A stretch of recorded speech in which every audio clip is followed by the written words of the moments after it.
So today we are going to discuss about sources of medieval Indian history. നെറ്റിൻ്റെ ഒരു perspective നോക്കുകയാണെങ്കിൽ വളരെ important ആയിട്ടുള്ള കുറച്ച് കാര്യങ്ങൾ കൂടിയാണ്. മെഡീവൽ ഇസ്ലാമിൻ്റെ എമർജൻസിന് മുൻപേ അറേബ്യയിൽ എക്സിസ്റ്റ് ചെയ്തിരുന്ന ഒരു ട്രഡീഷൻ ആയിരുന്നു എന്നുള്ളതാണ്. ഇമ്പോർട്ടൻ്റ് ആയിട്ടുള്ള ഒരു വർക്കാണ് ചാച്ച്നാമ എന്ന് പറയുന്നത്.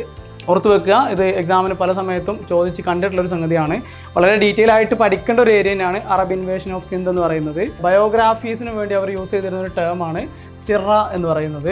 നരേറ്റീവ്സിനെ ഉദ്ദേശിച്ചിട്ടാണ് മൽഗാസി എന്നുള്ള ഒരു ടേം യൂസ് ചെയ്തിട്ടുണ്ടായിരുന്നത്. ദെൻ ഇവിടെ പേർഷ്യൻ സ്റ്റൈലിൻ്റെ ഒരു പ്രത്യേകത എന്ന് പറഞ്ഞിട്ട് കോഡ് സെൻറ്റേർഡ് എന്നുള്ളതാണ്. He introduced history with geography എന്നുള്ളതാണ്. ഹിസ്റ്ററിയും തമ്മിൽ എങ്ങനെ ബന്ധപ്പെട്ട് കിടക്കുന്നു, ഇത്തരത്തിലുള്ള പഠനങ്ങളൊക്കെ നടത്തിയിട്ടുള്ള വളരെ എമിനൻ്റ് ആയിട്ടുള്ളൊരു സ്കോളറാണ് അൽ മസൂദി എന്ന് പറയുന്നത്.